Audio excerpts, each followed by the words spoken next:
am I that the highest king would welcome me? I was lost, but he brought me his love for me. Free at last, he has ransomed me. His grace runs deep. While I was a slave to sin, Jesus died for me. Yes, he died for me. Who the Son sets free, oh, is free indeed. I'm a child of God. Yes, I am.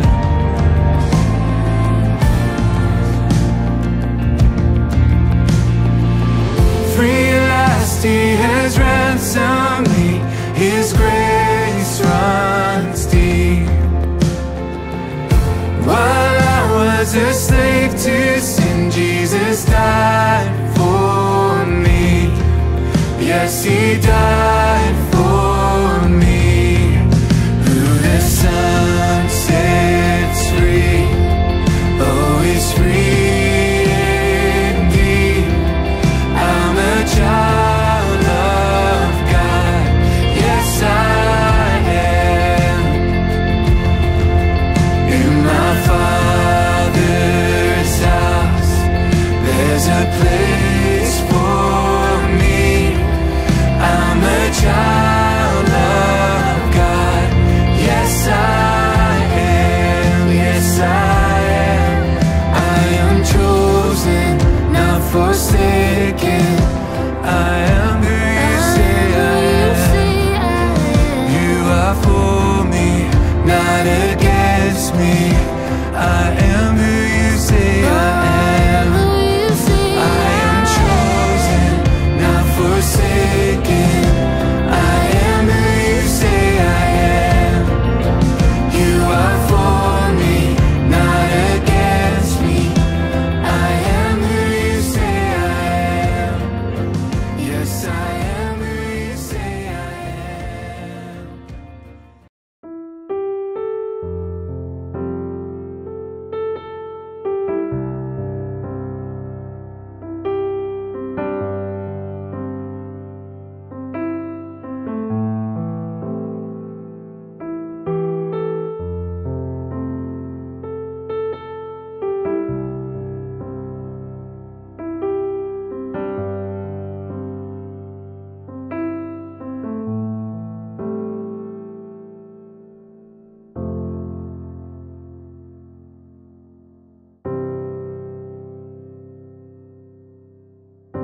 Sebab aku percaya bahwa Tuhan Yesus baik.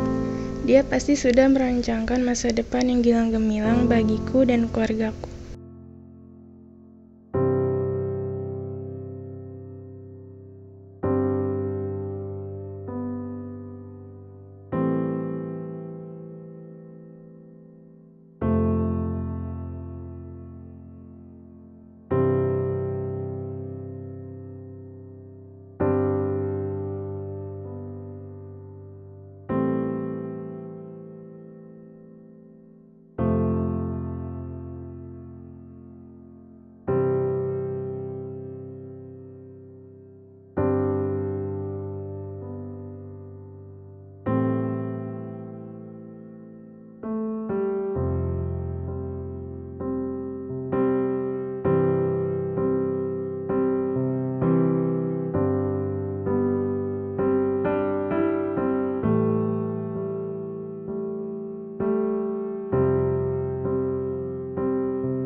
Hai teman-teman. Ya, jadi hari ini kita mau ngobrol-ngobrol sebentar nih seputaran Natal bersama teman kita. Nah, ini kondisi rumahnya nih kurang lebih seperti ini. Nah, oke, kita langsung panggil aja ya orangnya ya. Sip. Permisi. Permisi. Hai. Hai, Dek, aku mau masuk boleh? Yes. Oke, aku masuk ya. Oke. masuk ya. Yuk.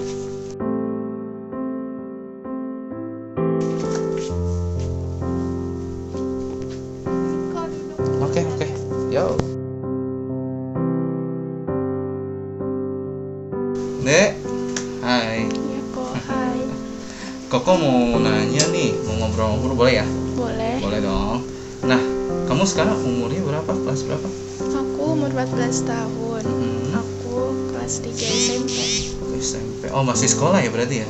Iya, Masih sekolah. Sekarang sekolahnya diliburkan atau gimana tuh? enggak. Belajar online. Belajar online, berarti belajar di rumah. Iya. Wah, gimana tuh perasaan kamu? Maksudnya, ini kan sekarang nih kita, kamu nggak bisa ini dong, ketemu teman-teman, nggak bisa main, nggak bisa ngobrol, hanya lewat HP apa laptop? HP. Lewat HP ya. Nah, gimana tuh perasaan kamu? Ya, aku sedih karena nggak bisa ketemu sama teman-teman. Sedih ya. Oke, ada kendala nggak sih selama ini? Ada, karena kan belajar online ini juga pakai jaringan kan. Jadi jaringannya jelek gitu. Iya. Oh, jaringan di rumah sering jelek Iya, ya? suka jelek. Oke. Nah, aku mau ngobrol ke seputar Natal. Sekarang kan udah bulan Desember ya. Iya. Nah, aku mau nanya sih buat kamu nih, Natal itu apa sih? Ya menurut aku Natal itu peringatan kelahiran Tuhan Yesus. Peringatan kelahiran Tuhan Yesus. Hanya sekedar peringatan kelahiran gitu. Ya menurut aku juga sebagai pengharapan, memberi pengharapan. Oke, memberi pengharapan ya. Menarik. Kalau ngomong soal pengharapan, kamu sendiri punya harapan nggak di Natal ini? Ada. Ya semoga menurut aku Natal tahun ini bisa membuat relasi keluarga aku semakin lebih baik dari sebelumnya. Terus juga pandemi virus COVID-19 ini bisa cepat berlalu. Iya, benar. Oke. Harapannya memang pandemi bisa segera berlalu ya. Karena Iya. capek ya sekolah online. Iya, bosen juga. Iya, ada online juga ya bosannya. Oke. Satu pertanyaan terakhir nih. Kira-kira nih masih ada nggak sih sukacita Natal di tahun 2020 ini, di tengah pandemi, di tengah kita yang nggak bisa ibadah seperti biasanya? Ya menurut aku masih bisa kok. Yakin? Iya. Soalnya ini kasih tahu dulu nih, Natal ini kita juga tetap pakai HP, tetap lewat layar kaca. Kita nggak bisa ke gereja seperti biasa. Kenapa bisa happy? Kenapa masih bisa sukacita? Karena ya mencari Tuhan juga bisa lewat rumah. Oke, menarik. Berarti di rumah pun kita bisa merasakan sukacita Natal ya? Iya. Oke, benar. Aku setuju sih sama kamu. Nah, kita punya sesuatu nih buat kamu deh. Oke, ambilin ya. Nah, ini semoga barang ini bisa menjadi harapan buat kamu, bisa mewujudkan harapan buat kamu sih di Natal ini. Secuil harapan lah ya. Iya. Oke. Makasih banyak ya kok. Iya, thank you Ade ya. Terima kasih juga udah mau sharing sama kita, udah mau ngobrol sama kita seputar Natal tahun 2020. Iya, sama-sama kok. Nah, buat teman-teman, sebenarnya Natal itu bukan tentang kondisi yang sedang kita alami sekarang, tapi mari kita lihat lagi tentang makna kelahiran Tuhan itu sendiri. Nggak peduli kondisinya apapun, Tuhan akan selalu ada untuk setiap kita. Oke, see you.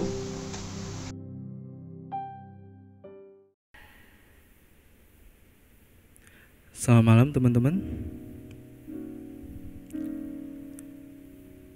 Video tadi adalah salah satu video yang menggambarkan kondisi teman kita yang gak baik-baik aja.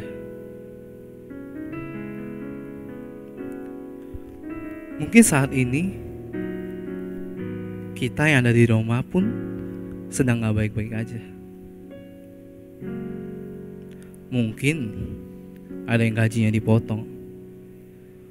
Bahkan mungkin Ada yang harus kehilangan pekerjaannya. Dan sekarang teman-teman remaja pun harus sekolah dengan online. Banyak banget hal-hal yang harus diadaptasi ulang. Kebiasaan-kebiasaan yang udah nyaman kita jalanin, mau gak mau kita belajar lagi untuk hidup dengan new normal.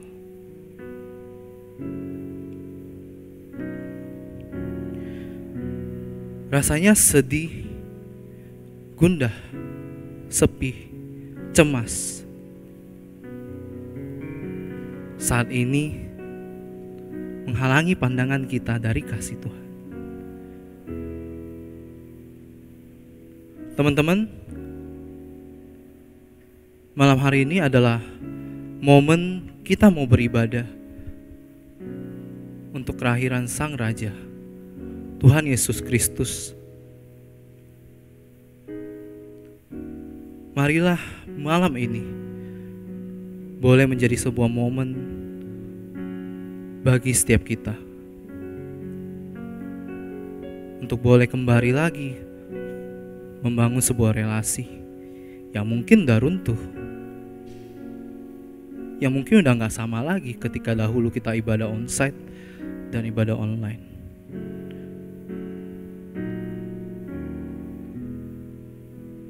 Teman-teman, aku ingin ngajak setiap kita untuk boleh berdoa dengan hati yang sungguh-sungguh. Kita mau menikmati malam ini, malam bersama dengan Tuhan, sebuah momen spesial kelahiran Tuhan Yesus Kristus. Mari kita bersatu dalam doa.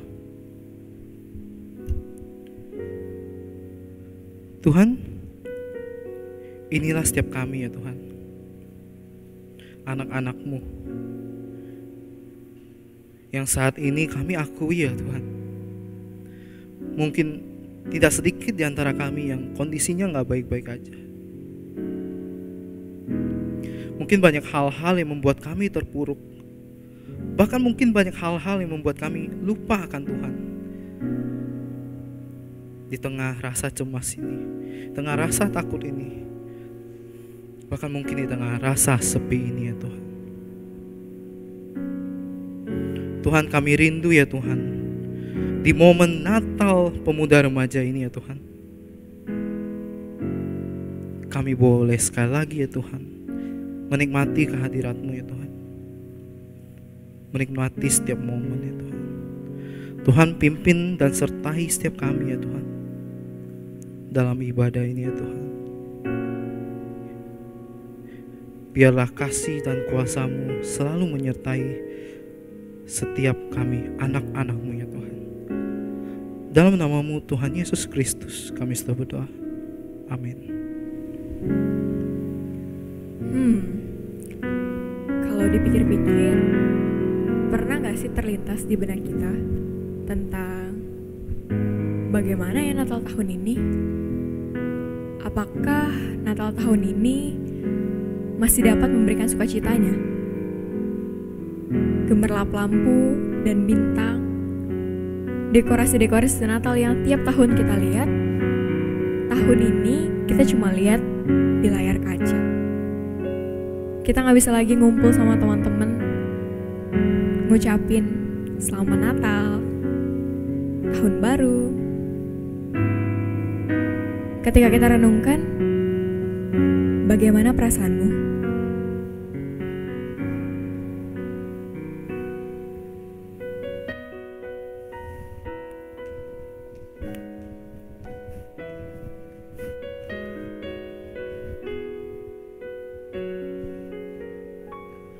When I think upon Christmas, words can express how our Father in heaven has sent us His best to be born in a manger, the King in the hay, and creation will worship His name.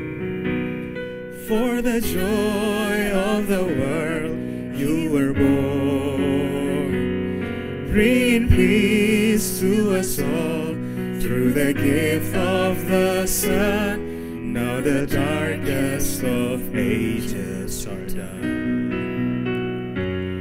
for the Savior of heaven has come.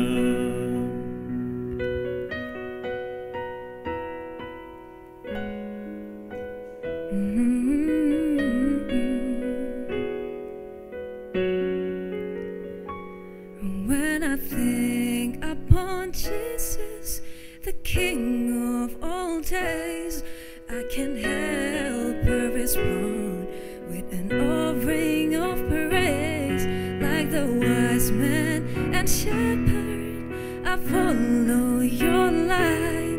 Like the angels, I lift your name high.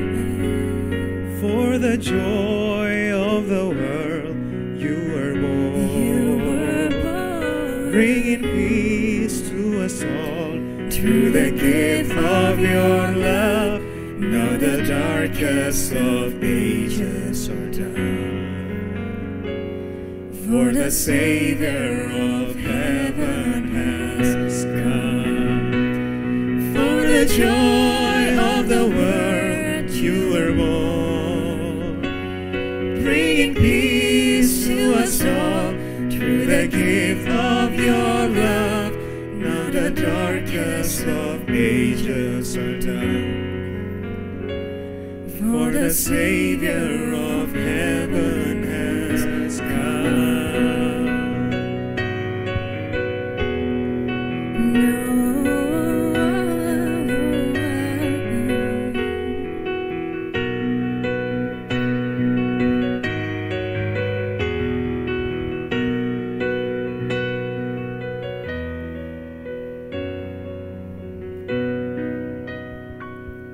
Now I look back in reverence to that holy night, for the God of the heavens had us on his mind. Let us sing of his glory, rejoice in his name. O Emmanuel, with us always, and forever his kingdom will reign.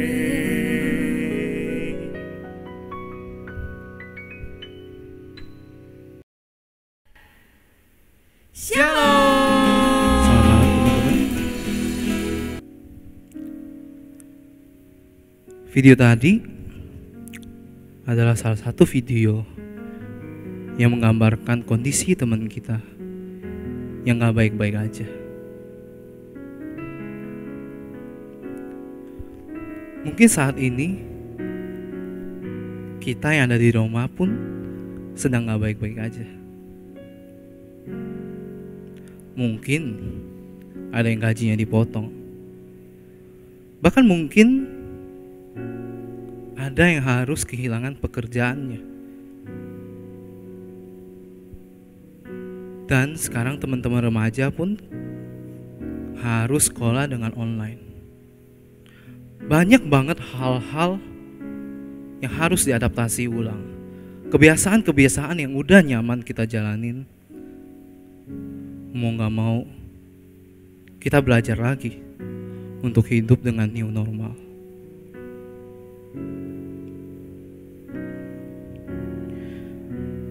Rasanya sedih, gundah, sepi, cemas. Saat ini menghalangi pandangan kita dari kasih Tuhan. Teman-teman, malam hari ini adalah momen kita mau beribadah untuk kelahiran Sang Raja, Tuhan Yesus Kristus. Marilah malam ini boleh menjadi sebuah momen dan Gita Sorga bergema. Mari teman-teman sama-sama kita rayakan malam merah malam hari ini. Kita mau bersuka cita. Mari kita boleh gerakkan tubuh kita. Mari kita nyanyikan Gita Sorga bergema. Pita sorga bergema, lahir Raja mulia, damai dan sejahtera turun dalam dunia.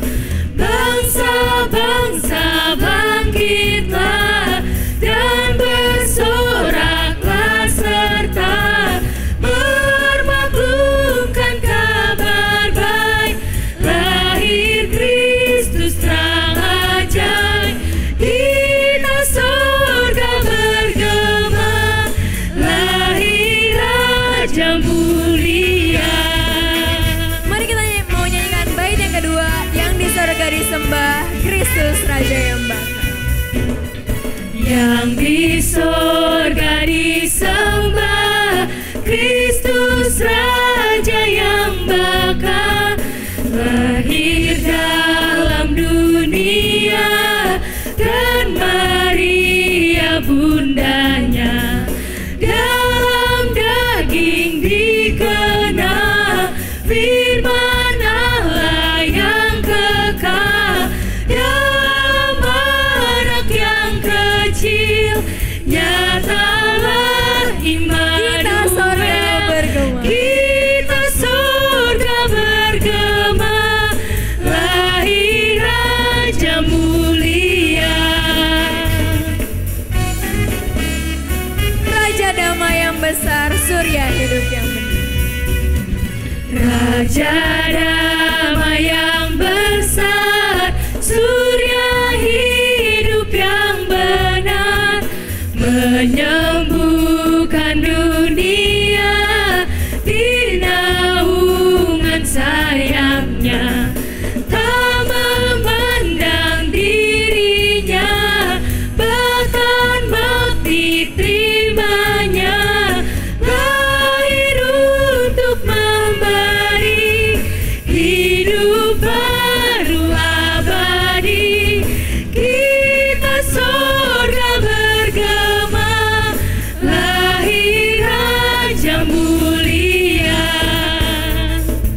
Biarlah dari pulau dan benua, dimanapun kita berada teman-teman, bolehlah kita melantunkan lagu untuk memuji Sang Yesus, penebus setiap kita. Dari pulau dan benua terdengar selalu terus lagu pujian semua bagi nama penebus.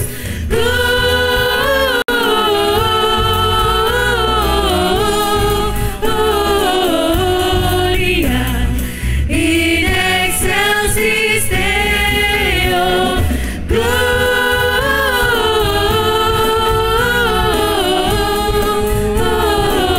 Gloria in excelsis Deo. Sama seperti tentara surga Tuhan, mari kita pun tidak lelah memuji Sang Penebus. Tinggi-tinggi dalam surga, tentara Tuhan yang kudus, tak lelah menyanyi juga di hadapan penebus. Gloria, Gloria.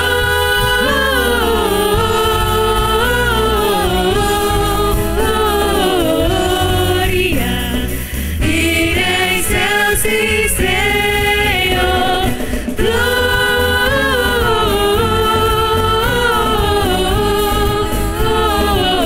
Gloria in excelsis Deo. Gloria, Gloria.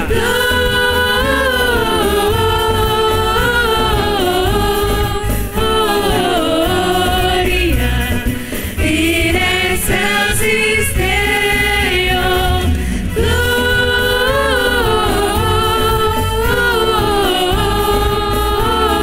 Gloria in excelsis Deo.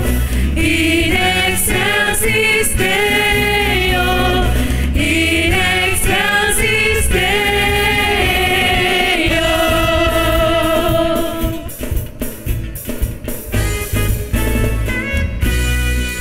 Beri kemuliaan untuk Tuhan kita. Oke teman-teman, tadi kita sudah memuji Tuhan dengan luar biasa. Sekarang waktu kita untuk mendengarkan firman Tuhan. Kita mau mendengarkan kabar baik pada hari ini. Kita akan mendengarkan persembahan pujian dari teman-teman vokal grup remaja.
Mari kita berdoa.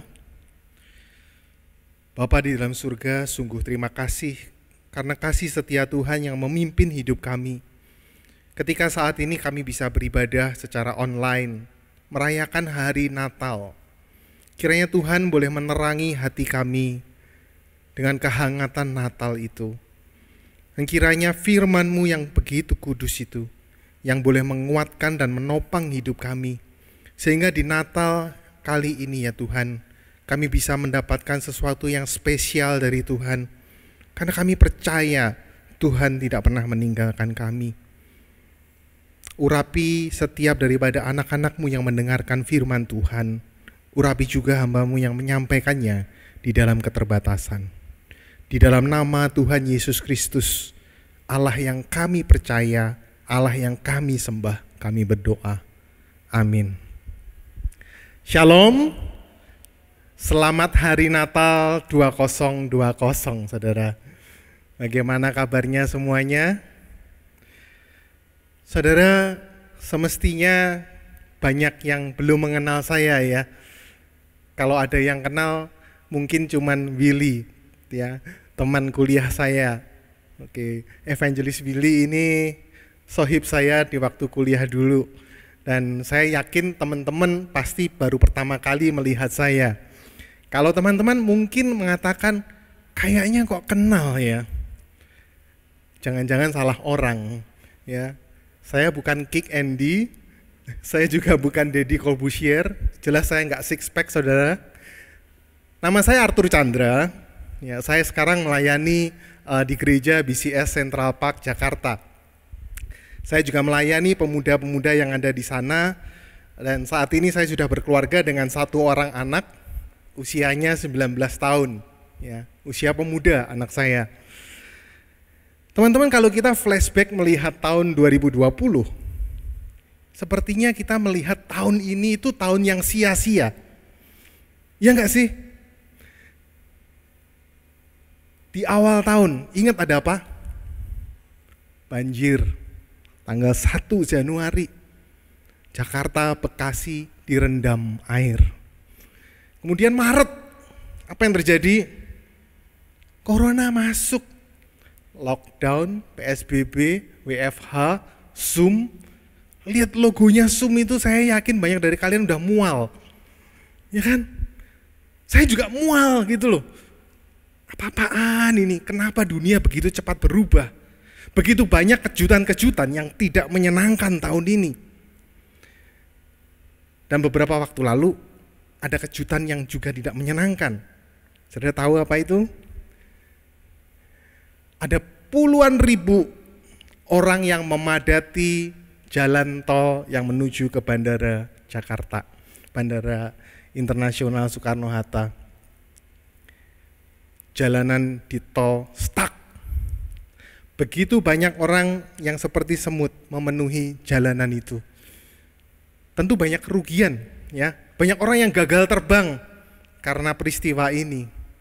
Mereka yang nggak bisa pakai kendaraan, mereka terpaksa harus jalan kaki. Only happen in Indonesia, teman-teman. Jalan kaki di jalan tol. Saudara, mereka mau menyambut kedatangan tokoh yang mereka kagumi, Habib Rizik. Teman-teman pasti tahu, beritanya viral di mana-mana, ya kan? Kalau kita lihat apa yang mereka lakukan, kita boleh nggak setuju, teman-teman, ya kan? Apalagi banyak fasilitas publik yang juga rusak. Tapi saya pengen kita melihat satu hal ini. Semangat mereka untuk menyambut pemimpin mereka luar biasa itu. Semangat mereka itu wonderful sekali kalau kita bisa lihat. Untuk menyambut tokoh yang mereka kagumi, mereka rela bayar harga. Teman-teman lihat mereka, orang-orang yang datang dari mana? Itu bukan orang Jakarta. Ada orang Jakarta banyak, yes.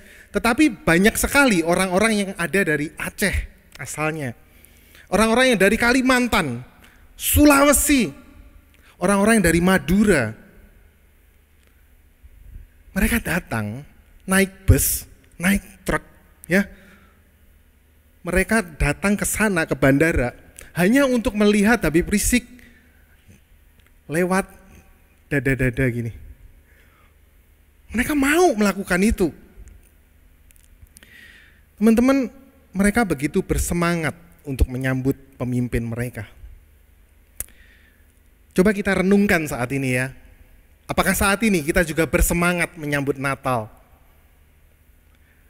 Natal 2020, tahun yang begitu kentang ya.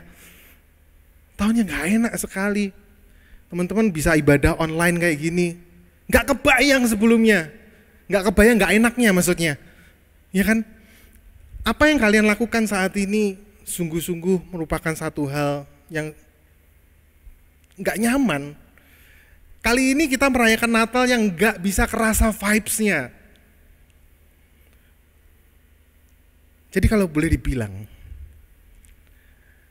Natal ini adalah Natal yang sia-sia. This is hopeless Christmas in a hopeless year. Ini Natal yang sia-sia di tahun yang sia-sia. Tetapi teman-teman, saya percaya justru di saat yang hopeless kayak gini, kita perlu merayakan Natal dengan sungguh-sungguh. Gimana maksudnya? Kita merayakan Natal dengan memiliki sikap penyembahan yang sungguh-sungguh. Dan kesungguhan kita di dalam menyembah Tuhan akan membuat kita merasakan Natal yang gak kerasa vibes-nya ini menjadi Natal yang begitu bermakna, Natal yang meaningful sekali untuk kita semua. Natal yang ternyata, yang kelihatannya gak bermakna, ternyata penuh dengan makna. Maka dari itu mari kita mendengarkan dan merenungkan pesan Natal di dalam firman Tuhan yang ada di dalam Injil Matius pasal 2, Injil Matius pasal 2 ayat 1 sampai 12. Saya akan membacakannya untuk kita semua, kita bisa menyimaknya bersama-sama. Sesudah Yesus dilahirkan di Bethlehem di tanah Yudea pada zaman Herodes, datanglah orang-orang Majus dari timur ke Yerusalem dan bertanya-tanya, "Di manakah dia, raja orang Yahudi yang baru dilahirkan itu? Kami telah melihat bintangnya di timur, dan kami datang untuk menyembah dia." Ketika Raja Herodes mendengar hal itu, terkejutlah ia beserta seluruh Yerusalem. Maka dikumpulkannya semua imam kepala dan ahli Taurat bangsa Yahudi. Lalu dimintanya keterangan dari mereka di mana Mesias akan dilahirkan. Mereka berkata kepadanya, "Di Bethlehem, di tanah Yudea. Karena demikianlah ada tertulis dalam kitab Nabi. Dan engkau Bethlehem tanah Yehuda, engkau sekali-sekali bukanlah yang terkecil di antara mereka yang memerintah Yehuda, karena daripadamulah akan bangkit seorang pemimpin yang akan menggembalakan umatku Israel." Lalu dengan diam-diam Herodes memanggil orang-orang Majus itu dan dengan teliti bertanya kepada mereka, "Bila mana bintang itu tampak?" Kemudian ia menyuruh mereka ke Bethlehem. Katanya, "Pergi dan selidikilah dengan seksama hal-hal mengenai anak itu, dan segera sesudah kamu menemukan dia, kabarkanlah kepadaku supaya aku pun datang untuk menyembah dia." Setelah mendengar kata-kata raja itu, berangkatlah mereka. Dan lihatlah, bintang yang mereka lihat di timur itu mendahului mereka hingga tiba dan berhenti di atas tempat di mana anak itu berada. Ketika mereka melihat bintang itu, sangat bersukacitalah mereka. Maka masuklah mereka ke dalam rumah itu dan melihat anak itu bersama Maria ibunya. Lalu sujud menyembah dia. Mereka pun membuka tempat harta bendanya dan mempersembahkan persembahan kepadanya, yaitu emas, kemenyan, dan mur. Dan karena diperingatkan dalam mimpi supaya jangan kembali ke Herodes, maka pulanglah mereka ke negerinya melalui jalan lain. Teman-teman, di dalam dunia ini kita tahu ya, hal-hal yang kita pandang berharga, hal-hal yang kita pandang penting, itu perlu kepastian. Misalnya, kepastian relasi. Kalau misalnya kita suka sama seseorang, ya, kita PDKT sama dia, kita pengen tahu kan, orang ini benar-benar cinta nggak sama kita. Atau kalau cewek didekati, di chat terus ya, pengen tahu, pengen mastiin, kamu ini maksudnya apa, kamu maksudnya mau kemana gitu kan. Kita butuh kepastian. Kalau iya bilang iya, kalau enggak bilang enggak gitu kan. Jangan bilangnya Sebastian. Apa Sebastian, teman tahu? Sebatas teman tanpa kepastian. Nyesek gitu. Friendzone ternyata. Udah invest perasaan, ternyata friendzone. Di dalam bagian ini kita juga perlu memastikan apakah kita saat ini juga adalah orang-orang yang mencintai Tuhan. Jangan-jangan selama ini kita bukan orang yang mencintai Tuhan. Jangan-jangan selama ini kita adalah penyembah-penyembah yang palsu, bukan penyembah yang benar. Saudara,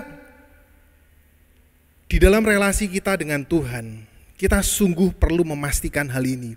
Karena ini urusannya dengan kekekalan. Kita perlu memastikan apakah kita benar-benar penyembah Tuhan atau penyembah palsu. Dalam bagian ini ada dua tim, yaitu yang pertama, tim penyembah palsu, false worshipper. Dan yang kedua adalah tim penyembah yang benar, true worshipper.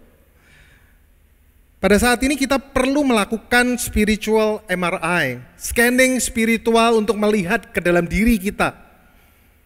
Apakah kita sungguh-sungguh benar-benar mencintai Tuhan atau ternyata enggak? Mari kita lihat ya. Yang pertama kita mau melihat siapa penyembah yang palsu itu. Di sini kita melihatnya di dalam diri Herodes, para imam kepala dan ahli-ahli Taurat. Teman-teman, Herodes adalah raja settingan dari kerajaan Romawi. Dia raja yang ditunjuk oleh kekaisaran Romawi untuk menjadi raja bagi bangsa Yahudi. Ia sebenarnya bukan asli orang Israel, tetapi dia keturunan Edom, berarti keturunan Esau. Dan teman-teman perlu tahu siapa Herodes ini. Herodes ini adalah orang yang psycho, lunatic egomaniac, orang yang gila bener. Dia punya 10 istri, dia punya banyak sekali anak, kehidupan keluarganya berantakan. Semua anaknya pengen berusaha untuk naik ke tahta menggantikan ayahnya satu kali. Dan kemudian Herodes ini orangnya sangat insecure. Dia sangat insecure dengan keamanan tahtanya. Dia membangun karir politiknya dengan sikut kanan, sikut kiri. Kalau lawan politiknya nggak bisa disikut, ya disikat, dibunuh saudara. Dia nggak segan untuk membunuh lawan politiknya. Dia juga nggak segan untuk membunuh kakak kandungnya, kakeknya, 2 anak kandungnya, dan juga mamanya. Psycho bener orang ini. Kondisi mental psikologisnya sungguh-sungguh nggak sehat. Teman-teman, saking psikonya ya, Kaisar Agustus itu pernah ngomong, lebih beruntung jadi babinya Herodes daripada jadi anaknya Herodes. Ini pernyataan yang gak main-main loh. Teman-teman tahu siapa Kaisar Augustus? Dia penguasa kerajaan Romawi. Orang yang harusnya lebih garang, lebih kejam daripada Raja Herodes. Karena kekaisaran Romawi tidak segan-segan untuk menyalibkan seseorang yang memberontak kepada kekaisaran itu. Saudara, Herodes jauh lebih kejam daripada bosnya. Boleh dibilang, setan aja sampai sungkan lihat kejahatan dari Herodes. Kalau Herodes lewat, siap bos. Ini orang sangat mengerikan sekali. Apa yang terjadi kemudian? Pada saat itu, datanglah orang-orang Majus bertanya pada Herodes, di manakah dia Raja Yahudi? Kami mau datang menyembah dia. Wah, ini salah alamat bos. Sinyal insecure dari Herodes langsung menyala. Apa-apaan ini? Apalagi ini? Ada orang yang mau mengkudeta saya lagi.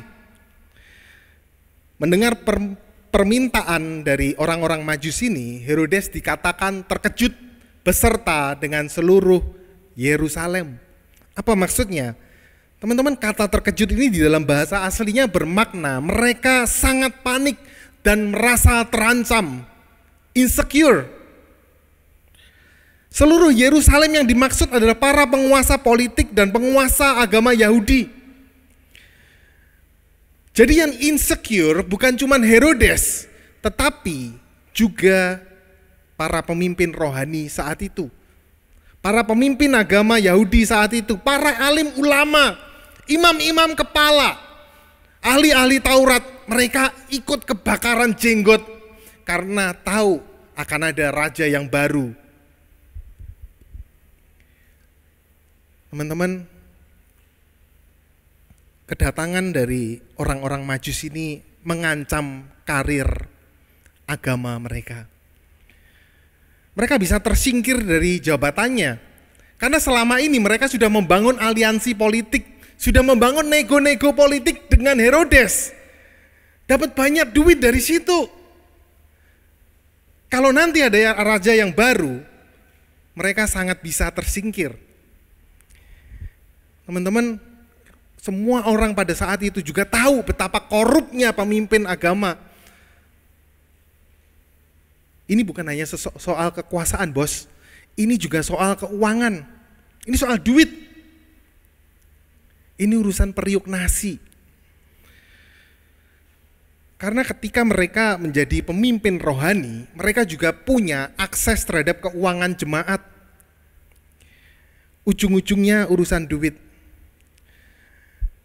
Bisnis agama dari alim ulama ini berada di dalam ancaman. Ini menunjukkan satu kebobrokan yang begitu parah dari bangsa Israel. Bukan hanya di level pemerintahan, tetapi juga di level agama mereka hancur. Teman-teman, kebobrokan ini semakin jelas ketika Herodes bertanya kepada para pemimpin rohani ini tentang lokasi kelahiran Raja Yahudi. Raja Yahudi yang dijanjikan oleh Allah. Tanpa perlu mencari di dalam kitab, mereka langsung menjawab dengan kontan. Di Bethlehem, di tanah Yudea, seperti tertulis di dalam kitab Nabi. So mereka ngerti. Mereka tuh ngerti, mereka hafal dengan kebenaran. Tetapi mereka tidak peduli dengan kebenaran itu.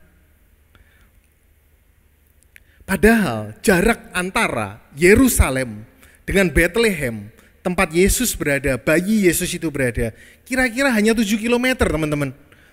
7 km itu jaraknya ngesot aja nyampe. Dari pintu tol Bekasi sampai sini itu jauh lebih jauh dari 7 km. Dan mereka nggak bader, mereka nggak mau untuk melangkahkan kakinya satu jengkal pun untuk melihat siapa Raja Yahudi itu. Teman-teman, kenapa mereka melakukan itu? Kenapa mereka nggak mau bergeming sedikit pun? Karena mereka lebih takut sama Herodes. Mereka lebih takut sama manusia daripada mereka takut sama Tuhan. Mereka sangat mengejar keselamatan duniawi dan mereka meminggirkan keselamatan kekal yang Tuhan janjikan. Apa itu keselamatan kekal? Yang penting masalah hari ini, bos. Yang penting rekening tabungan saya gimana, bos? Itu yang paling penting. Teman-teman, perhatikan di dalam catatan Natal di sini, kita melihat ada pengulangan kata menyembah itu 3 kali. Dan kata ini keluar dari mulut Herodes dan dari mulut orang Majus. Natal bukan terutama soal perayaan. Natal terutama adalah soal penyembahan. Jelas bahwa baik Herodes maupun para ulama Yahudi pada saat itu, mereka adalah sama-sama penyembah yang palsu. Karena kepalsuan penyembahan Herodes ini semakin jelas ketika ia meminta orang-orang pada saat itu, orang-orang Majus itu untuk mencari Yesus di Bethlehem supaya ia bisa menyembah. Tetapi kita tahu bahwa ternyata Herodes punya maksud untuk membunuh Yesus. Dan ketika ia nggak bisa menemukan Yesus, ia membantai seluruh anak yang ada di Bethlehem. Bagaimana dengan para pemimpin rohani? Di bagian ini kita melihat mereka cuek dengan keselamatan yang ada di depan mata. Hanya 7 km ngesot tadi nyampe. Mereka nggak peduli. Nantinya setelah Herodes mati, mereka justru melanjutkan misi Herodes untuk menghabisi Yesus. Dan misi mereka sukses. Misi mereka sukses. Tuhan Yesus disalibkan melalui tangan para alim ulama Yahudi. Herodes adalah raja yang psycho. Yes. Tetapi teman-teman perhatikan. Imam-imam kepala, ahli-ahli Taurat, orang-orang yang ngerti kebenaran, tetapi mereka juga orang yang membenci kebenaran itu, adalah orang yang jauh lebih psycho, jauh lebih gila. Dan saya khawatir hari ini banyak anak Tuhan yang kayak gini. Saya khawatir hari ini banyak anak Tuhan yang datang ke gereja, yang menyembah Tuhan kelihatannya, ternyata mereka adalah penyembah yang palsu. Hari-hari ini para penyembah palsu adalah orang-orang yang mencari Tuhan, terutama karena apa yang bisa diberikan Tuhan. Mereka mencari Tuhan bukan karena siapa dia, tapi apa yang bisa dia berikan. Dan hari ini begitu banyak penyembah palsu yang demikian. Bukan hanya di kalangan pemimpin rohani, pendeta, hamba Tuhan, tetapi juga di kalangan pelayan, di kalangan jemaat, orang-orang yang hatinya sangat duniawi, casingnya rohani. Teman-teman, saya percaya nggak ada cowok yang suka dapat cewek matre, ya kan? Tetapi begitu banyak cowok-cowok anak-anak Tuhan yang matre sama Tuhan, mau ke gereja supaya tujuannya kerjaannya diberkati, supaya nantinya mendapatkan pacar dan istri yang soleh. Tujuannya kayak gitu. Begitu banyak juga cewek-cewek yang gak suka kalau pacarnya, cowoknya TP-TP, ya, tebar pesona. Gak suka. Tetapi dia sendiri mendua hati. Mencintai Tuhan iya kayaknya, mencintai dunia jelas. Teman-teman, hari-hari ini kita sedang diuji. Apakah kita penyembah palsu atau penyembah yang benar? Perhatikan itu. Penyembah-penyembah palsu ini sulit dideteksi. Kita nggak bisa tahu orang ini penyembah palsu atau penyembah yang benar. Susah, karena ini ada di dalam hati manusia yang nggak bisa dideteksi. Tetapi kita bisa mendeteksi hati kita sendiri. Coba cek ya, apa yang ada di dalam hatimu. Apakah engkau insecure ketika Tuhan mau menjadi raja yang menuntut ketaatanmu? Apakah kamu insecure ketika Tuhan bilang kepada kamu, carilah, dapatkanlah pasangan yang sepadan, padahal kamu terlanjur sayang sama dia yang tidak seiman? Apakah kamu juga merasa insecure ketika saat karirmu menanjak di atas dan Tuhan meminta ketaatanmu, layanilah aku. Dan kau berkata, nanti Tuhan, nanti. Ada waktunya, ini gua masih sibuk-sibuknya, ini masih golden time. Waktunya cari duit. Kita juga perlu bertanya kepada diri kita saat ini. Mungkin banyak yang mengalami kekecewaan, mungkin banyak yang mengalami kemarahan, kepahitan sama Tuhan, insecure sekali sama Tuhan, karena berbagai peristiwa yang gak enak yang terjadi.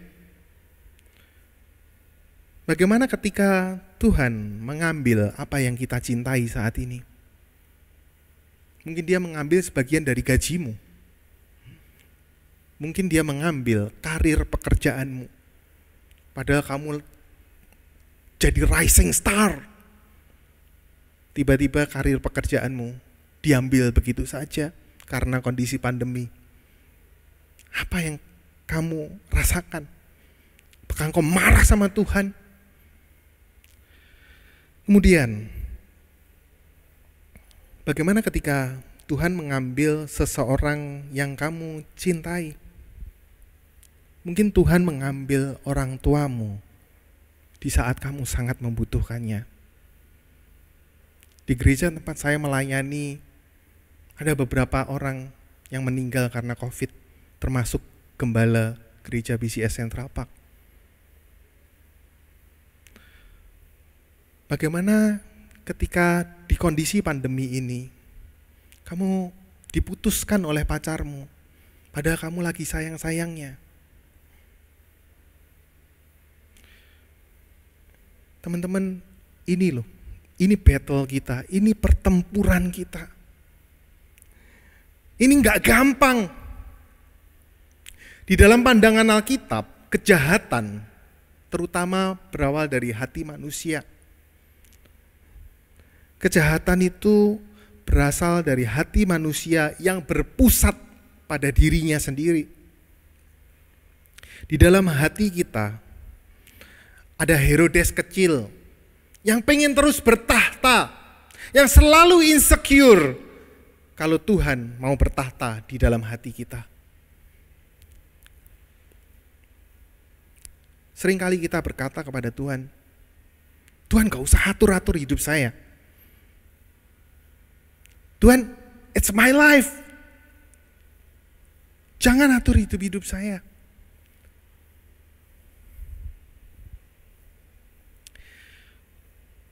Herodes kecil di dalam hati ini juga begitu licik.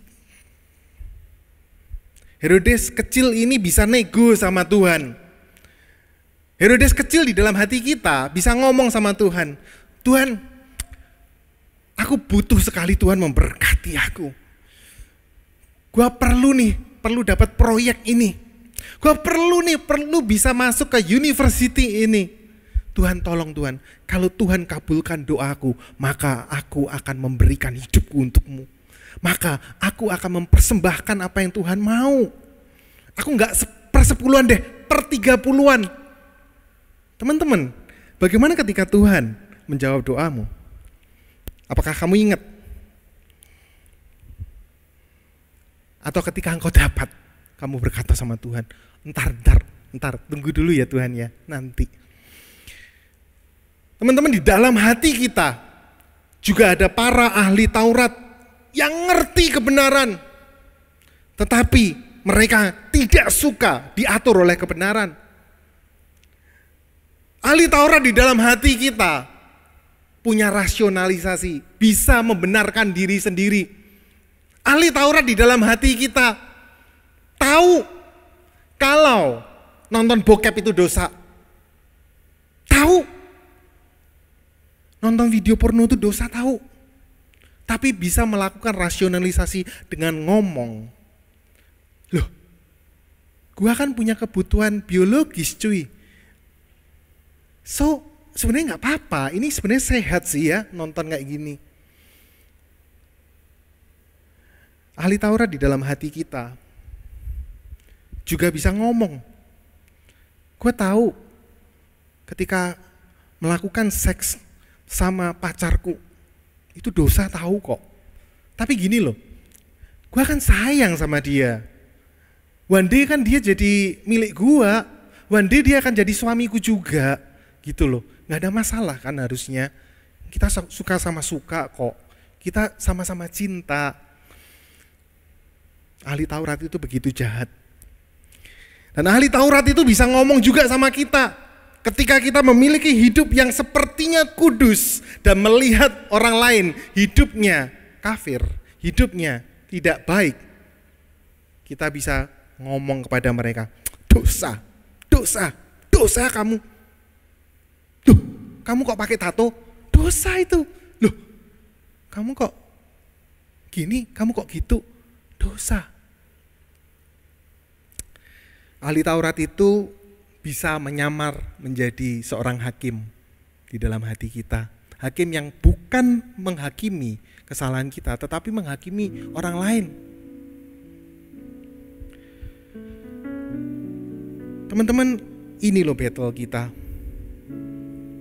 Jangan pernah menjadikan Herodes dan ahli Taurat itu menjadi raja di dalam hatimu. Jadilah penyembah yang benar. Guys, hidup itu hanya sekali. Kamu mau lakukan apa di dalam hidupmu yang sekali?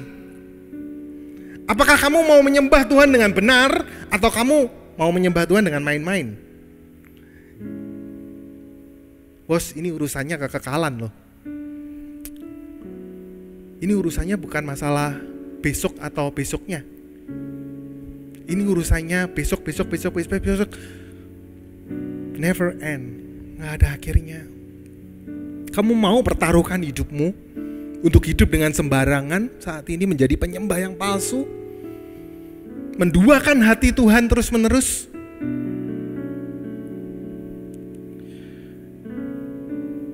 Ayo, pakai waktumu untuk menjadi penyembah yang benar. Penyembah yang benar adalah anak-anak Tuhan yang secure, anak-anak Tuhan yang aman. Karena mereka meletakkan iman percayanya di dalam Tuhan. Mereka meletakkan iman percayanya bukan pada apa yang mereka lihat dengan mata, tetapi apa yang mereka lihat dengan mata iman. That's the true worshiper.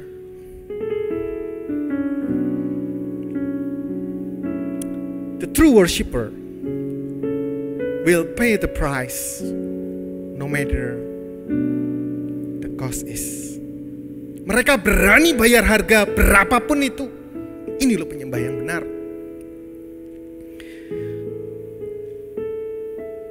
Mereka mau bayar harga untuk ikut Tuhan dengan sungguh-sungguh.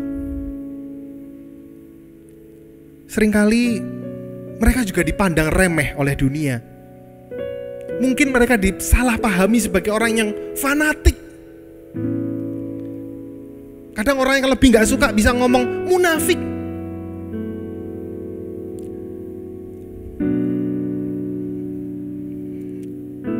Penyembah yang benar selalu berada di dalam ancaman dunia yang membenci Tuhan.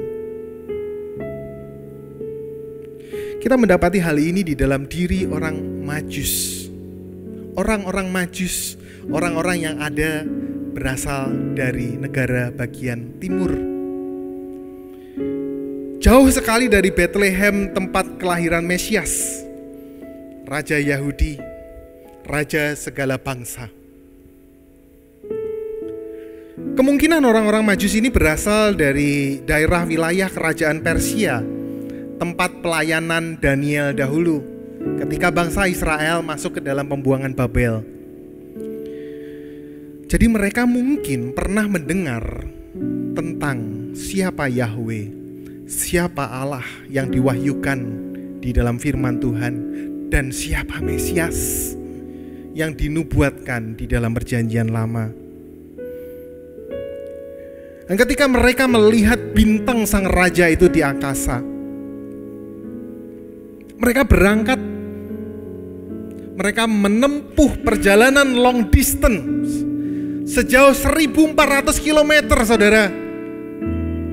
Jauh, lebih jauh daripada Jakarta ke Bali yang 1.000 km.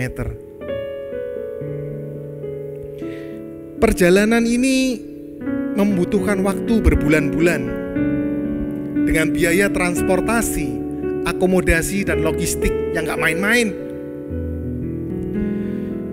Belum lagi resiko dibegal di jalan. Teman-teman, orang-orang Majus ini adalah orang-orang yang tajir, dan mereka membawa banyak sekali barang berharga, di mana barang berharga itu juga diberikan kepada Yesus. Mereka adalah pejabat yang sangat penting di istana raja, orang-orang yang highly intellectual, orang-orang yang pandai, cendekiawan. Mereka menguasai ilmu perbintangan. Ilmu perbintangan adalah sains di zaman itu. Dan jelas sekali mereka orang-orang yang berani bayar harga. Kemungkinan besar mereka naik unta. Mereka berangkat dengan konvoi. Teman-teman, ini road trip yang gila. Mereka nggak naik mobil di jalan tol dengan kawalan forrader, nggak kayak abang-abang jago zaman sekarang.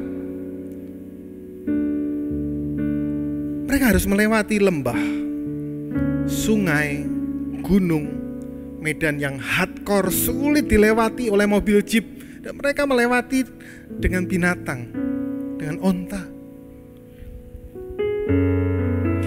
Dan rute bolang mereka itu nggak main-main loh teman-teman. Mereka nggak pakai G-Maps. Google Maps yang satu-satunya mereka miliki adalah bintang yang ada di malam hari. Pagi dan siang hari nggak bisa jalan cuy. Mereka hanya bisa jalan di malam hari. Perjalanan yang paling berisiko di tempat yang kita nggak kenal.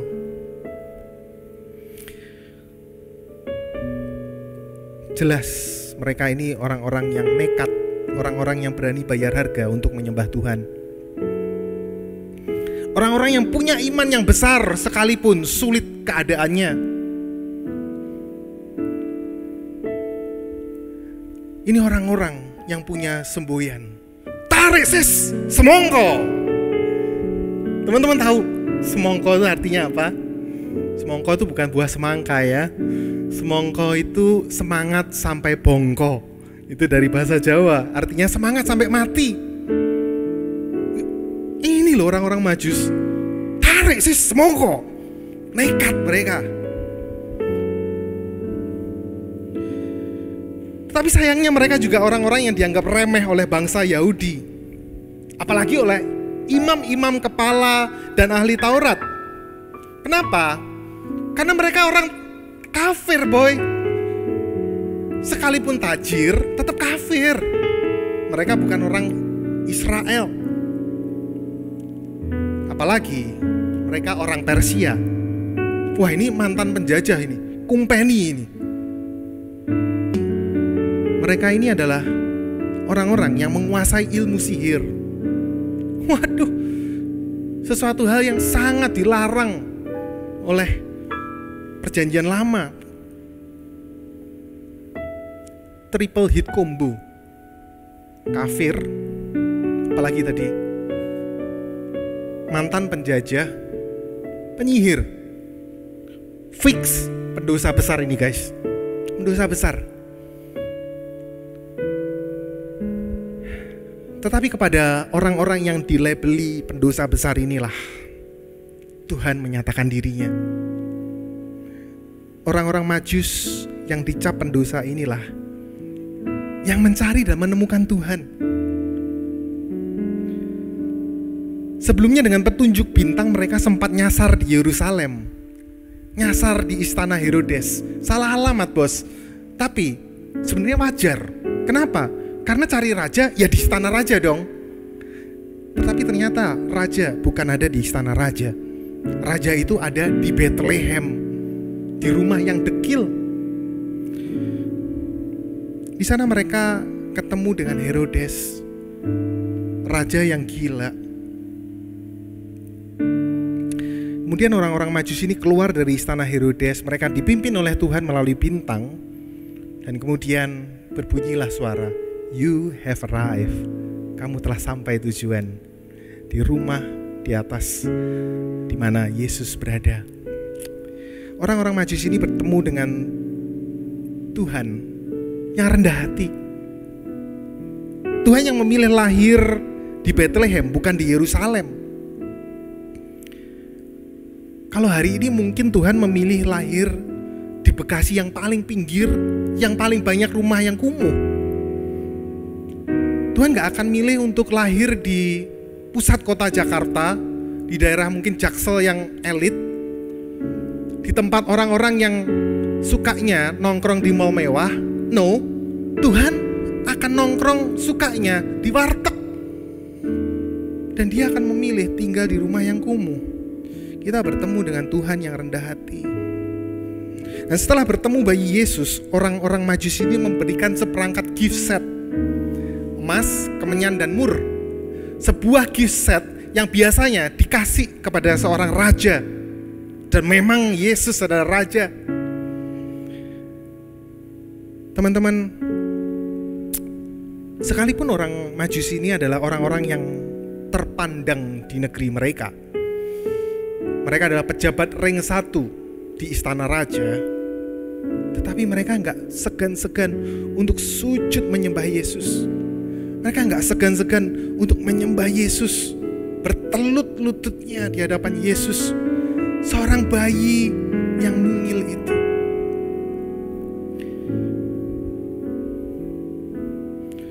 Mereka gak ragu-ragu untuk memberikan hadiah yang hanya pantas diberikan kepada seorang raja.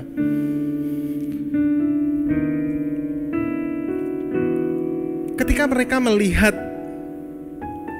Maria dan Yusuf yang hari ini katanya bajunya begitu lusuh, mereka tetap menyembah Yesus. Guys, kenapa kok bisa gitu ya? Karena mereka punya mata iman. Mata iman itu yang mereka pakai untuk menemukan Tuhan.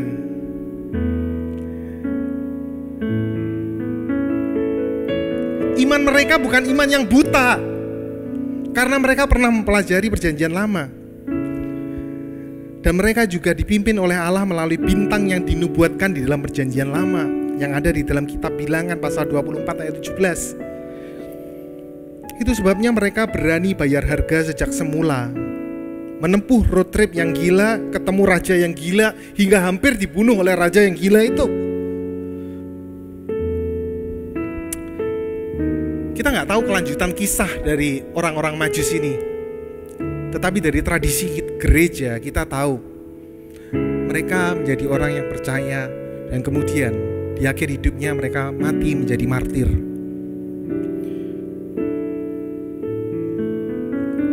Teman-teman, seringkali Allah itu memakai hal-hal yang biasa, orang-orang yang biasa-biasa aja, untuk menunjukkan kemuliaannya.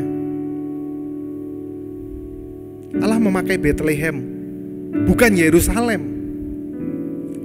Allah memakai Yusuf, Maria, para gembala, orang Majus, orang-orang yang dipandang sebelah mata.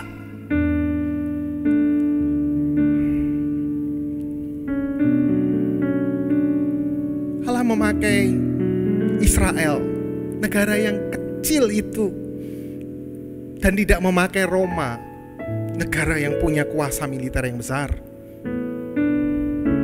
Mengapa? Karena Allah hendak menunjukkan kepada kita semua apa artinya keselamatan. Keselamatan itu adalah Allah yang turun ke bumi menjadi manusia, menyelamatkan kita yang berdosa. Karena dia tahu kita gak kuat menanggung dosa kita, kita gak bisa menebus diri kita sendiri. Keselamatan itu adalah Allah yang berkata, I love you. Dan kemudian dia menjadi seorang bayi yang menangis, dengan orang tua yang pakai baju yang lusuh, di rumah yang dekil.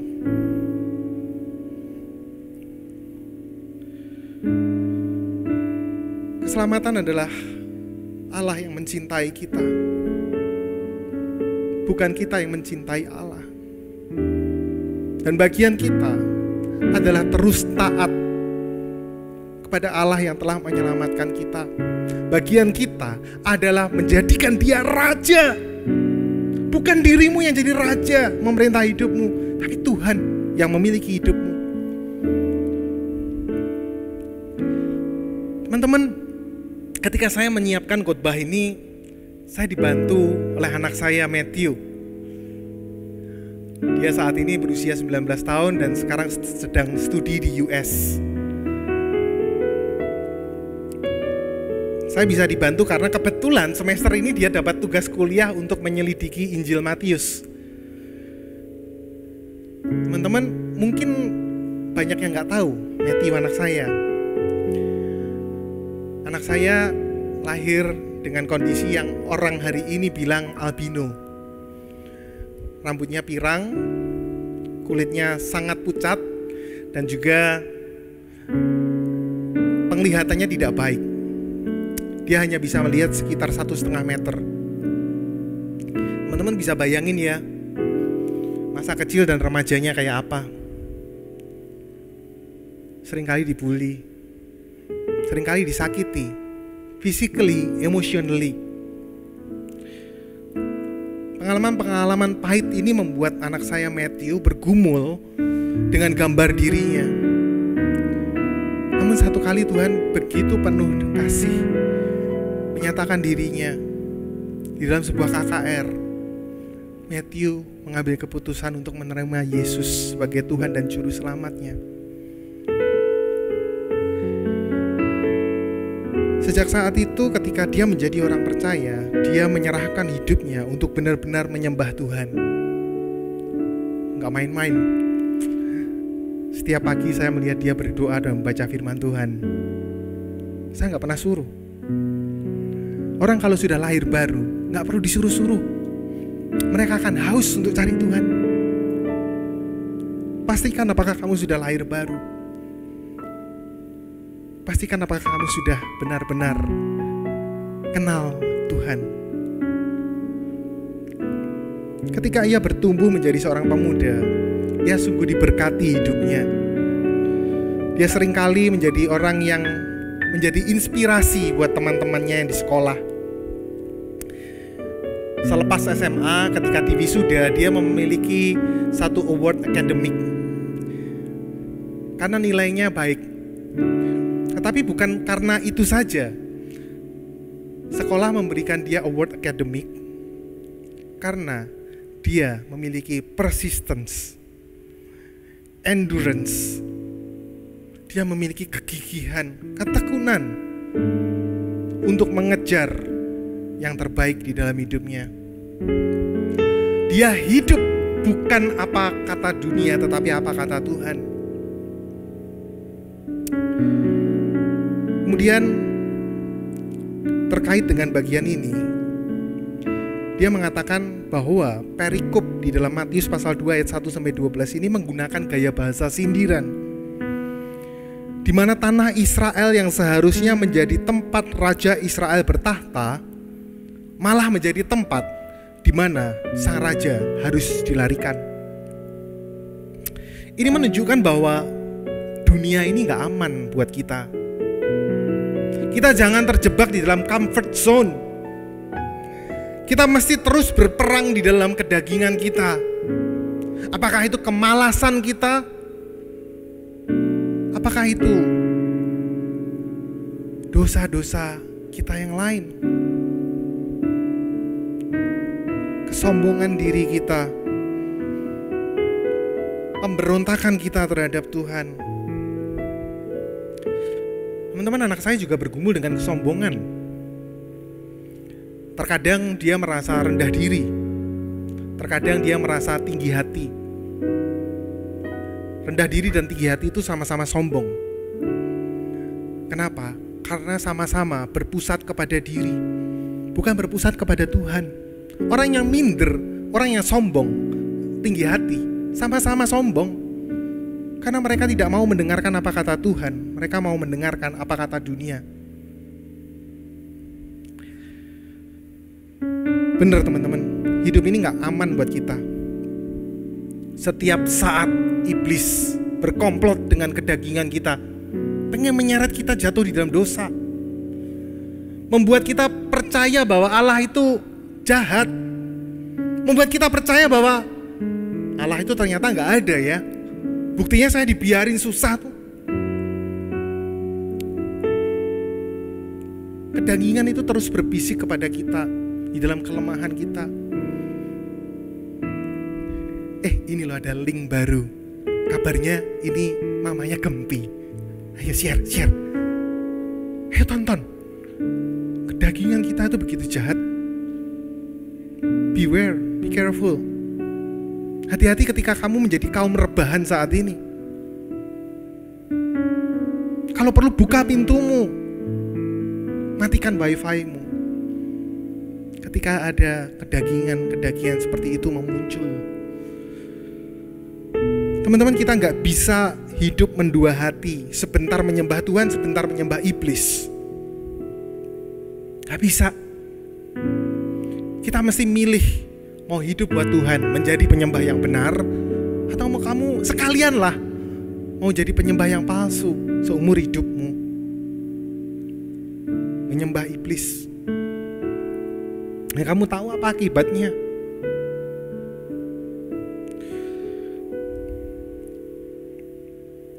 Teman-teman, penyembah yang palsu itu akan selalu insecure hidupnya, sekalipun tahu kebenaran.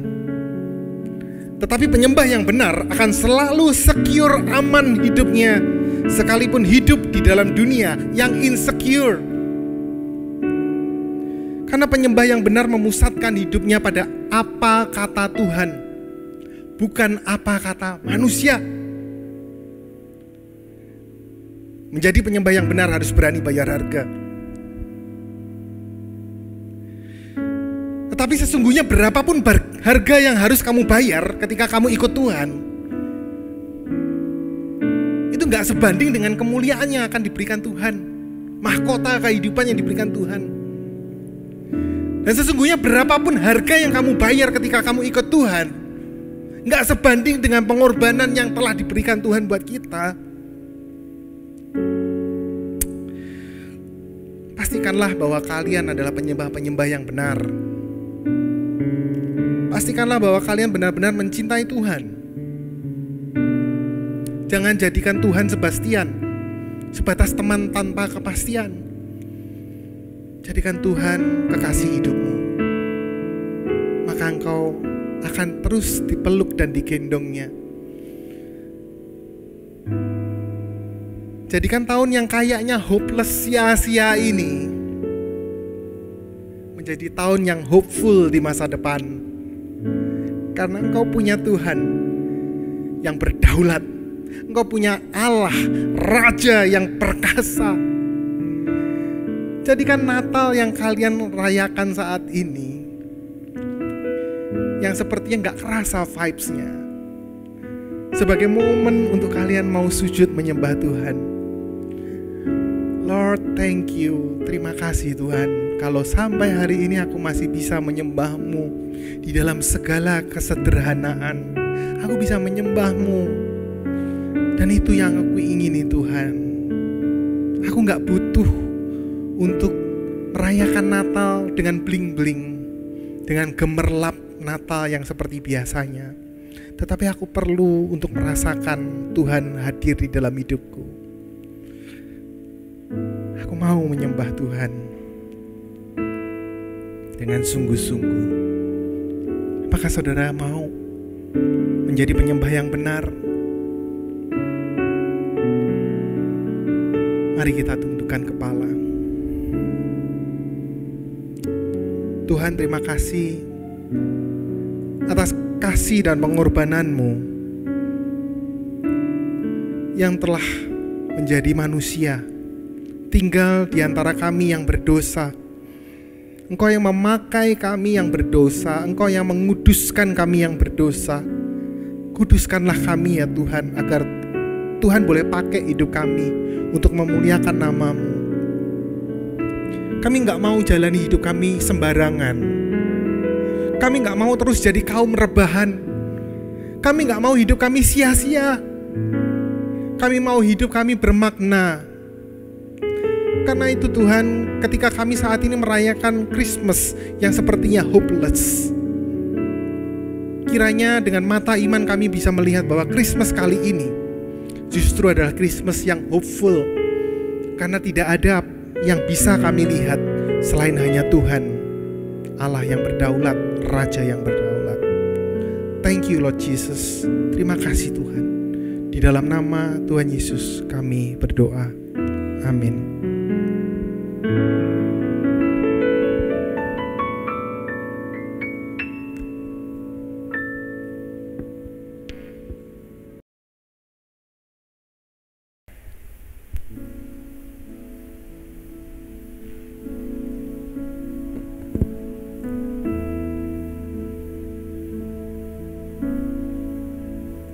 Teman-teman, saat ini saya mau mengundang kita semua untuk menyiapkan lilin yang sudah diberikan sebelumnya. Silakan keluarkan lilin itu karena kita akan memulai prosesi untuk penyalaan lilin. Sebuah perayaan yang penting sekali yang ada di dalam hari Natal. Mari kita memaknai ini dengan sungguh-sungguh.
Teman-teman, lilin yang ada di hadapan kita saat ini adalah terang yang datangnya daripada Tuhan. Terang yang memimpin orang-orang Majus itu untuk berani bayar harga buat Tuhan. Mereka yang dipimpin di dalam kegelapan malam ketika mereka melihat bintang yang ada di angkasa. Mereka berani membayar harga, memberikan hidupnya buat Tuhan. Sebuah petualangan yang gila. Tapi mereka mau lakukan itu karena mereka tahu bahwa terang yang sesungguhnya, yaitu anak Allah yang menjadi manusia, datang untuk menebus dosa kita, telah datang ke dunia. Dan dia mau memberikan keselamatan itu kepada kita semua. Dan pada saat ini kita semua diutus oleh Tuhan untuk membawa terang keselamatan itu, yang bisa kita lakukan melalui kehidupan kita yang sungguh-sungguh dikuduskan di dalam Tuhan. Hidup kita yang kita berikan buat Tuhan, hidup kita yang menjadi penyembah-penyembah yang benar. Sungguh itu bukan battle yang mudah, ini bukan perjuangan yang mudah, tapi Tuhan akan sertai. Engkau akan menderita banyak kesulitan, tapi itu akan worth it, karena engkau tahu bahwa engkau melakukannya untuk Raja dari segala raja. Mari teman-teman, kita memaknai Natal di tahun 2020 ini dengan sikap penyembahan yang sungguh-sungguh. Apapun yang terjadi di tahun depan, di tahun 2021, pastikan Tuhan yang menjadi pusat hidupmu. Pastikan Tuhan menjadi Raja di dalam hatimu. Malam Kudus.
Teman-teman boleh mematikan lilin yang ada di depan kalian.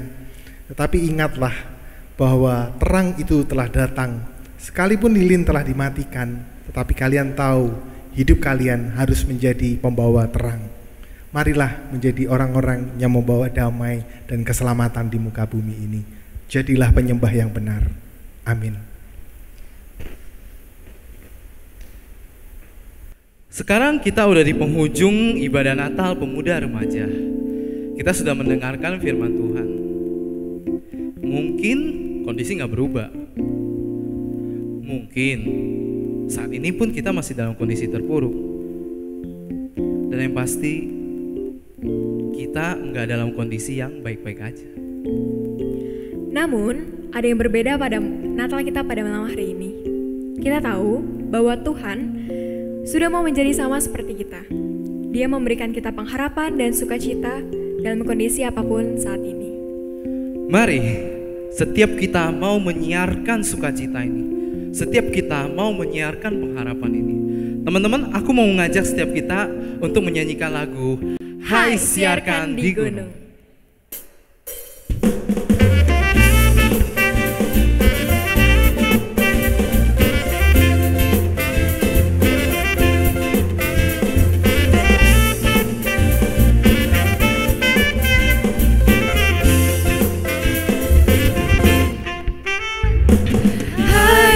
Siarkan di gunung, di bukit dan di mana jua. Hai, siarkan di gunung, lahirnya Al-Masih. Hai, siarkan di gunung. Hai, siarkan di gunung, di bukit dan di mana jua. Hai, siarkan di gunung, lahirnya Al-Masih. Di waktu kaum gembala menjaga dombanya, terpancar dari langit cahaya mulia. Hai, siarkan di gunung, di bukit dan di mana jua. Hai, siarkan di gunung, lahirnya Al-Masih. Belas sangat takut ketika mendengar nyanyian bala surga gempita menggelegar. Hai, siarkan di gunung, di bukit dan di mana jua. Hai, siarkan di gunung, lahirnya Al-Masih. Terbaring di palungan yang hina dan rendah, sang bayi datang menyampaikan selamat dunia. Teman-teman, kita mau menaikkan baitnya yang ketiga.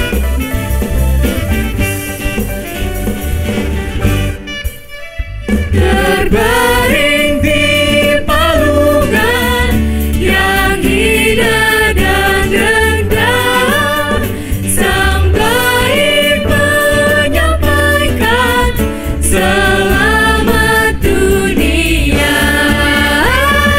Hai, siarkan di gunung, di bukit dan di mana jua. Hai, siarkan di gunung, lahirnya Al-Masih. Hai, siarkan di gunung. Hai, siarkan di gunung, di bukit dan di mana jua. Hai, siarkan di gunung, lahirnya Al-Masih. Hai, siarkan di gunung, di bukit dan di mana jua. Hai, siarkan di gunung, lahirnya Al-Masih. Hai, siarkan di gunung, di bukit dan di mana jua. Hai, siarkan di gunung, lahirnya Al-Masih. Lahirnya Al-Masih. Lahirnya Al-Masih.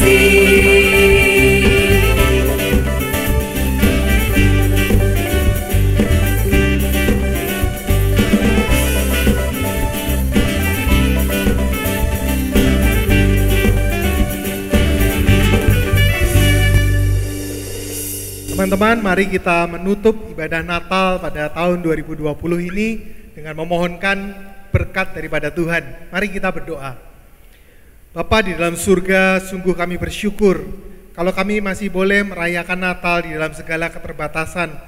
Kami tahu ya Tuhan bahwa Natal kali ini bukanlah Natal yang hopeless, Natal yang sia-sia.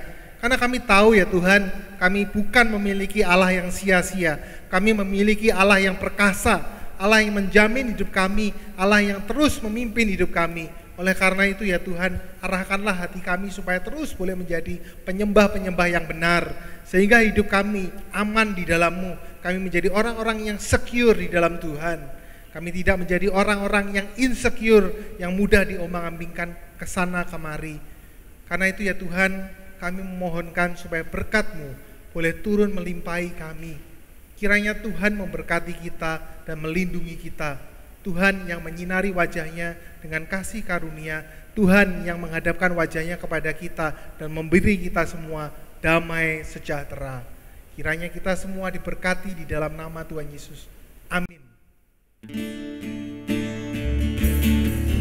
Kagum hormat akan Engkau, ku kagum hormat akan Engkau. Kau Allah yang layak dipuji, ku kagum akan Engkau. Ku kagum hormat akan Engkau, ku kagum hormat akan Engkau. Kau Allah yang layak dipuji, ku kagum akan Engkau. Ku kagum akan Engkau.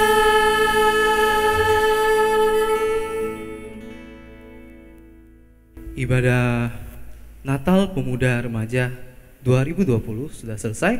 Teman-teman boleh mengambil sikap saat teduh, teman-teman boleh berdoa.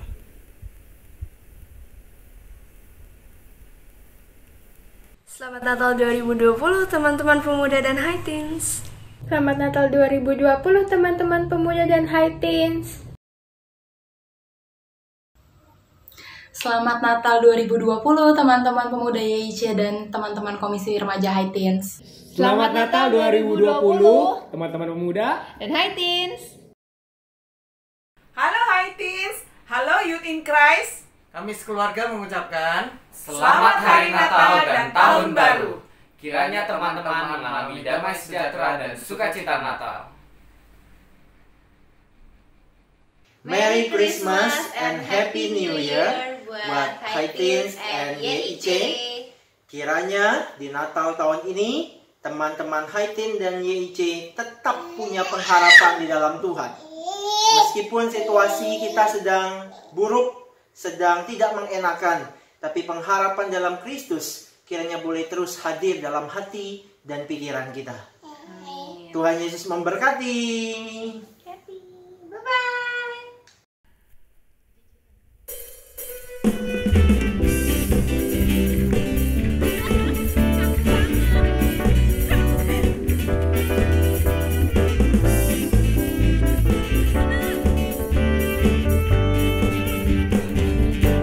Feliz Navidad, Feliz Navidad, Feliz Navidad, prospero año y felicidad. Feliz Navidad, Feliz Navidad, Feliz Navidad, prospero año y felicidad. I wanna wish you a Merry Christmas. I wanna wish you a Merry Christmas. I wanna wish you a Merry Christmas from the bottom of my heart. I wanna wish you a Merry Christmas. I wanna wish you a Merry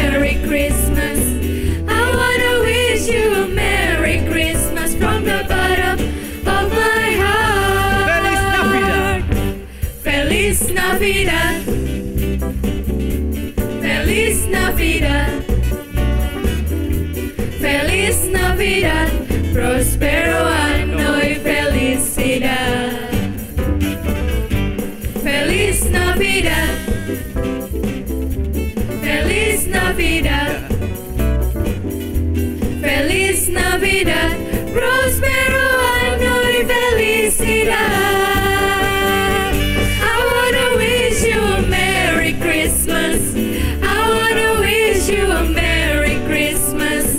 I wanna wish you a Merry Christmas from the bottom of my heart. I wanna wish you a Merry Christmas. I wanna wish you a Merry Christmas. I wanna wish you a Merry Christmas from the bottom of my